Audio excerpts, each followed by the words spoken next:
श्री शिवाय नमस्तुभ्यम दोस्तों, हर हर महादेव, जय महाकाल। मैं प्रतिभा शर्मा एक बार फिर से स्वागत करती हूँ आप सबका मेरे यूट्यूब चैनल पर। दोस्तों, बहुत सारे छोटे छोटे से उपाय आप सबके साथ मैं पहले ही शेयर कर चुकी हूँ। आप सभी को पता है कि पौष माह जो कि बहुत ही विशेष दिन है, इसका हर एक दिन जो है बहुत ही खास, बहुत ही विशेष है दोस्तों। तो 18 दिसंबर को जो दिन पड़ने वाला है वो है बुधवार, यानी कि पौष माह का पहला बुधवार। साथ ही साथ इस दिन पड़ने वाला है पुष्य नक्षत्र। जी हाँ, साल का सबसे आखिरी पुष्य नक्षत्र है। आप सभी को पता है कि पुष्य नक्षत्र का वैसे ही बहुत ज्यादा महत्व हो जाता है ना। तो इस दिन आपने क्या ऐसे उपाय करने चाहिए जिससे आपकी इच्छा, आपकी मनोकामना पूर्ण हो जाए।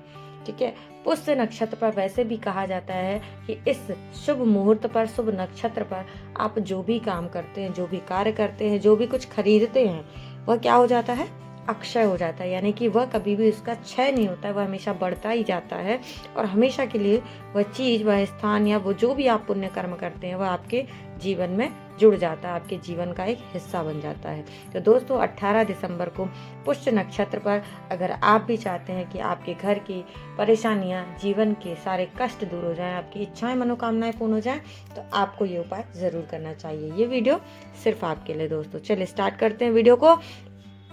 तो करना क्या है आपको इस दिन, यानी कि 18 दिसंबर पौष माह की जो है वो बुधवार की चतुर्थी तिथि है। और इस दिन आपने अगर ये चाहा है कि आपके घर के, जीवन के, आपके कष्ट जो है वो खत्म हो जाए, आपकी मनोकामनाएं पूर्ण हो, तो आपने लेना है दोस्तों शहद।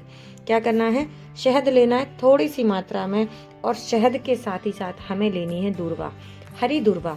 सिर्फ इन दो चीजों के साथ ही हम इस उपाय को करने वाले हैं।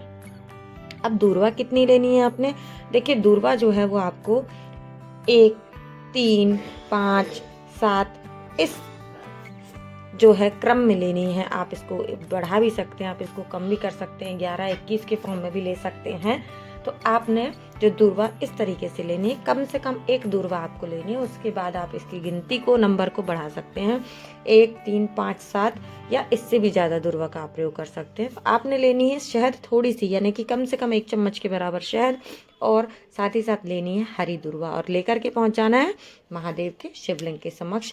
दोस्तों, वैसे तो सभी शिवालयों में ऐसा देखा गया है कि जल जो है वो वहाँ पे रखा होता है, तांबे का पात्र भी वहाँ पर होता है।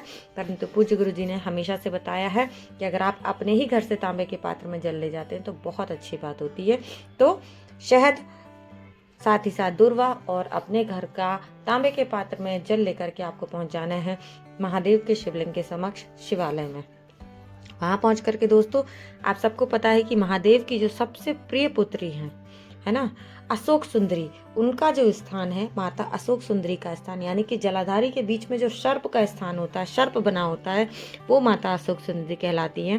तो आपको माता अशोक सुंदरी वाले स्थान पर सर्वप्रथम जो है वो शहद का लेपन कर देना। अच्छे से आपको शहद लगानी है माता अशोक सुंदरी के स्थान पर।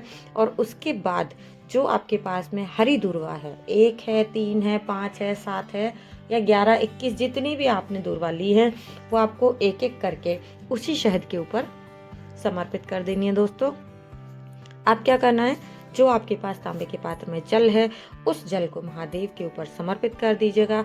ओम नमः शिवाय, श्री शिवाय नमस्तुभ्यम या महादेव के किसी भी एक नाम का जाप करते हुए आप इस पूरे जल को समर्पित कर दीजिए। अब जो जल है वो बहता हुआ जलाधारी से नीचे आएगा।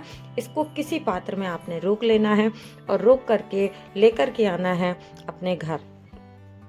अपने घर के दोस्तों एक एक कोने में इस जल को जो है वो आपको छिड़क देना है कुंदकेश्वर महादेव के नाम से। जी हाँ, महादेव का एक विशेष नाम है कुंदकेश्वर महादेव। तो कुंदकेश्वर महादेव के नाम से आपको इस जल को अपने घर के एक एक कोने में छिड़क देना है। वॉशरूम को बस छोड़ करके अपने पूरे घर में आप इस जल को छिड़क दीजिएगा कुंदकेश्वर महादेव के नाम से। उनका स्मरण करते हुए जो भी आपकी इच्छा, जो भी आपकी मनोकामना होगी, वो आपकी जल्द से जल्द पूरी होगी। आपके घर की नकारात्मक ऊर्जा दूर होगी, नेगेटिविटी दूर होगी और पॉजिटिविटी जो है वो आपके घर में आएगी। माँ का आशीर्वाद आपको मिलेगा, ईश्वर की कृपा आप सबके ऊपर बनी रहेगी। तो ये तो हुआ दोस्तों इस वीडियो का हमारा पहला उपाय जो कि आपको करना है।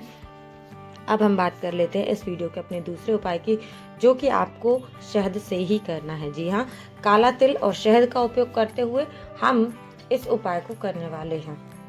तो दोस्तों, अगर आपके भी घर में कोई ऐसा व्यक्ति जो कि बहुत ज़्यादा चिड़चिड़ा, बहुत ज़्यादा गुस्सा करता है, तो इस उपाय को आपको उसके लिए अवश्य करना चाहिए। करना क्या है, आपने लेना है शहद और काला तिल लेकर के पहुंचाना है महादेव के शिवलिंग के समक्ष, यानी कि घर के आसपास जहाँ कहीं पर भी शिवलिंग है वहाँ पर आप पहुँच जाइए इसको लेकर के। करना क्या है, जो शहद आपने लिया है उस शहद को 5 बार थोड़ा थोड़ा करके शिवलिंग के ऊपर समर्पित करना है। एक साथ पूरा शहद नहीं चढ़ाना है दोस्तों, थोड़ा थोड़ा करके 5 बार शिवलिंग के ऊपर उस शहद को आपको समर्पित करना है। साथ ही साथ जो काले तिल है वो आपको उस शहद के ऊपर ही समर्पित करना है। अच्छे से शहद का लेपन कर दीजिएगा। उसके बाद काले तिल समर्पित करना है, और जब आप काले तिल समर्पित कर रहे हैं तो आपको महादेव के एक नाम का स्मरण करना है, और वह है शंभेश्वर महादेव। जी हाँ, शंभेश्वर महादेव के नाम का स्मरण करते हुए आपको इस उपाय को करना है। और इस छोटे से उपाय को करने मात्र से आपको बहुत ज़्यादा लाभ प्राप्त होगा। अगर यह उपाय आप उस व्यक्ति के द्वारा करा सकते हैं तो बहुत ही जल्दी आपको लाभ मिलेगा। अन्यथा आप उस व्यक्ति का नाम गोत्र स्मरण करते हुए उस व्यक्ति के नाम से इस उपाय को कर सकते हैं, और आपको इसमें बहुत सारा लाभ जो है वो देखने को मिलेगा। तो दोस्तों, इस पौष माह में पड़ने वाली बुधवार की जो चतुर्थी तिथि है, साथ ही साथ इस दिन पुष्य नक्षत्र पड़ रहा है, तो इस दिन का पूरा लाभ उठाइएगा। और इस दिन जो भी उपाय आप करते हैं, जो भी पुण्य कर्म आप करते हैं, इनका कई गुना फल आपको प्राप्त होता है। तो इस दिन को जाने मत दीजिएगा, इसका भरपूर लाभ उठाइए, शिव की भक्ति कीजिएगा और बस शिवमय हो जाइएगा। उम्मीद करती हूँ दोस्तों